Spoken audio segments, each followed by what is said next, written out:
Hi, my name is Teresa Kovlak, and today I thought we would talk a little bit about the difference between the 99% alcohol versus the 70 or 91%. And so I just kind of want to walk you through it.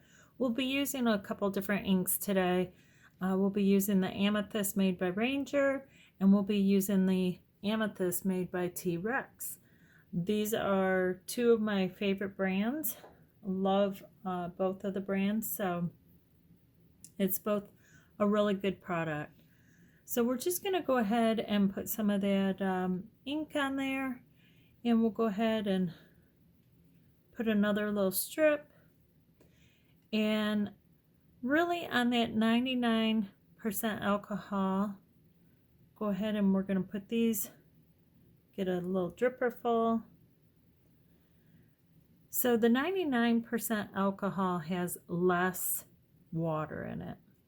And what we're going to do is just tip this down, and we're going to drip it on so you can see how it runs.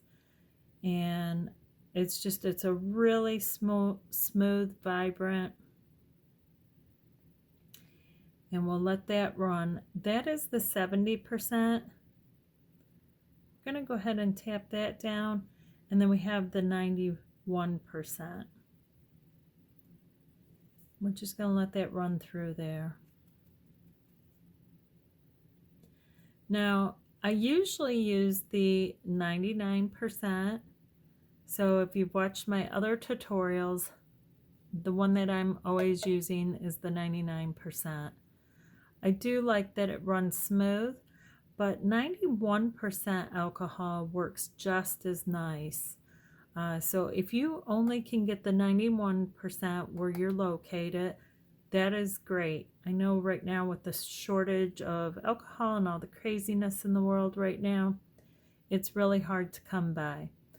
The 70% will work, but it doesn't work very nice. If you can see up in here, because it has so much water, it wants to give it more of a bubbly effect, and it almost looks like it has condensation or dew on it, where the 99% dries quick and smooth. You can still see on this one, the 91% also has a tiny bit of condensation, but I did make up one yesterday. And you can see here on this one, the 99% was nice and smooth. The 70% has the little bubbly look, and that's because of that water in there. And the 91% only had a tiny bit, not near as much as the 70%. So if you only can get your hands on some of that 91% alcohol, that will work. I also made this up yesterday too, just to kind of show you the difference. So this is just coming in with your paintbrush and doing the dots. And so I just have the 99% alcohol on my brush, and obviously I have a little bit of that purple ink on there too. And I can make nice circles with that. I went over here to the 70%, and got quite a bit of alcohol on there. And it does make the circles, but they're not near as smooth, and they tend to want to be more bubbly around the edge. It's not a clean, nice clean circle. So I'm going to clean down that brush, dry it off real good. I'm going to pick up some of that 91%, and I'm going to drip that on here. And I was very pleased with the circles that I got on the 91%. So again, this is the one that I'm always using. 91 will work just fine. So if you only can get your hands on that one, that's great too.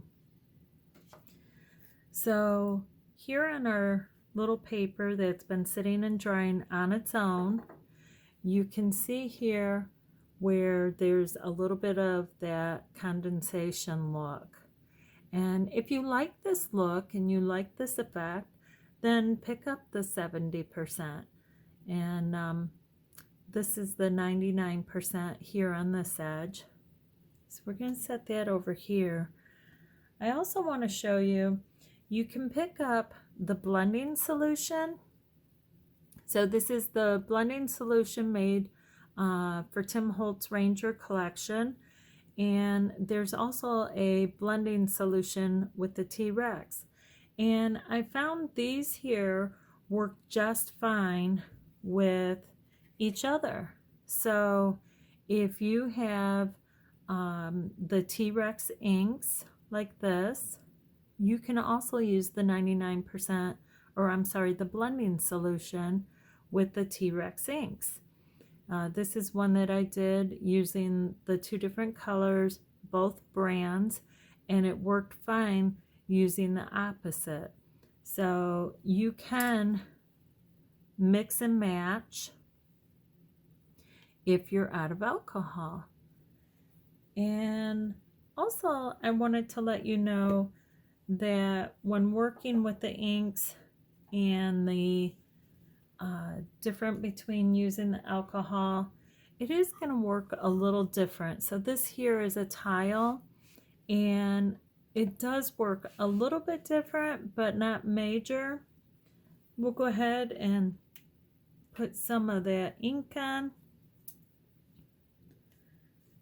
So this is the TREX, and this is the Fiesta, and that is the TREX and the Fiesta, and this is made by Ranger, and this is made by TREX. So this one is dragon fruit. Go ahead and put the lid on that one.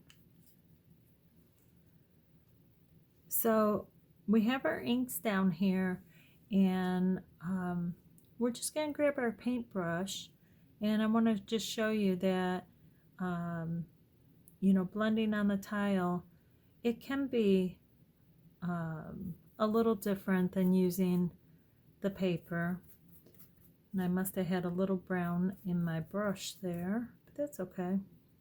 We're just doing this for a demo. So that's that 70%. And here's the 91. I'm just going to give that a tip. So you can see that it does blend it nice and smooth. But again, that 70% alcohol, you can see that condensation right in here. So you don't really want to use it unless you really like that effect. The other problem that you could run across using this 70% is it's going to flake off. So this will dry, and it'll dry with that little texture on it, and then it can actually flake off. So I recommend not using that. Don't use the 70 unless you absolutely have to. If you just want to use it more for playing around, practicing while we're in this lockdown, and you don't have any other alcohol available. You can see the 91% has a little bit of flaking, but it's not too bad. That's why I highly recommend using the 99%. Again, that's pretty much all I ever use. Also, I do want to tell you, if you're using the blending solution, you always need to put the lid back on. So if you just leave it sitting like this on your table, it's going to evaporate. So you definitely want to put the lid back on. When I am painting, I use a little bowl. This here is that is a little salt dish. So it's small. I don't want to tip it too much because it does have the alcohol in it. but it's just a little bowl, and it's glass, so it works great. It's an antique salt dish. If you can pick up one of those, they are great. If you don't have one of those, they do come in different shapes. I love them. I use them sometimes for my inks. But if you don't have one of these, what would work great is a shot glass, and you'll fill it about half full. You don't need a lot of alcohol when you're painting. I want to give you another look at this while we've been talking. It's drying down and you can see it. See how bad the condensation is here, and that's because of the water content. So you definitely want to go with either 99% or 91%. And then I keep my inks in one of these little palettes. So this is ceramic. You can pick this up at the craft store, but being that they're all closed right now, another great place to get these is Factory Direct Craft. And let's see, I believe I have them. Yes, I do. Factory Direct Craft carries these, and they're a porcelain little palette. And if you, I'm pretty sure they're still open during this, and they ship around the world. So a great company. I really like them. And you can pick these up.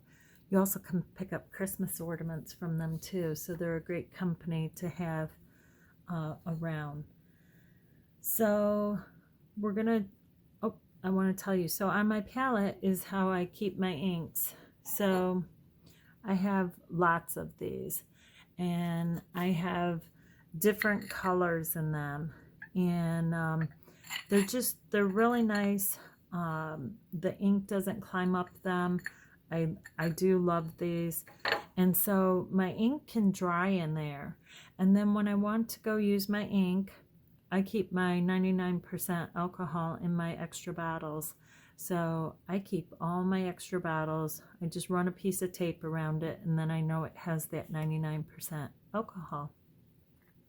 So say I want to use these inks here, what I would do in the beginning before I start is just give it a little squirt of the alcohol. And now these inks are ready to go. You don't even have to pick it up like I did and just give it a wiggle. You can just leave it alone. So again, I would just take and give a little squirt, and those inks are going to be ready to paint with. And then I do use a lot of paintbrushes to do my work. I prefer to do it that way. If you scroll through some of my tutorials, you'll see my favorite brush by far is the paintbrush, or the fan brush. This is one of my favorite paintbrushes to paint with. And so if you can pick yourself up a fan brush, and then I also like having a couple of smaller ones. And I found a couple of the good brands to paint with this is Artist Loft, and then there's this brand here. This is the Princeton selection. I really like them. I couldn't find my fan brush in the right size in that one, and I can't quite see the name on this. Let me see if I got a magnifying glass here. So I believe that's Monet's Touch. I don't have my good glasses, so pick yourself up a couple of paintbrushes. They don't have to be really expensive, but it's a great thing to have. And if you can pick yourself up one of these palettes, these are great to have. Again, like I said, I'll keep my inks in this, and then it's ready to paint with. Say if I want to paint a picture right now, I could come in and I could grab onto whatever colors I want, and I would just take that ink and come into my alcohol, and I have colors that I can paint with. So these are great to have and to use. You can reuse your inks over and over and make yourself a little painting. So that there is on the palettes that I wanted to show you. Another thing that I'd like to show you, I get tons and tons and tons of questions about this. This is my blow dryer.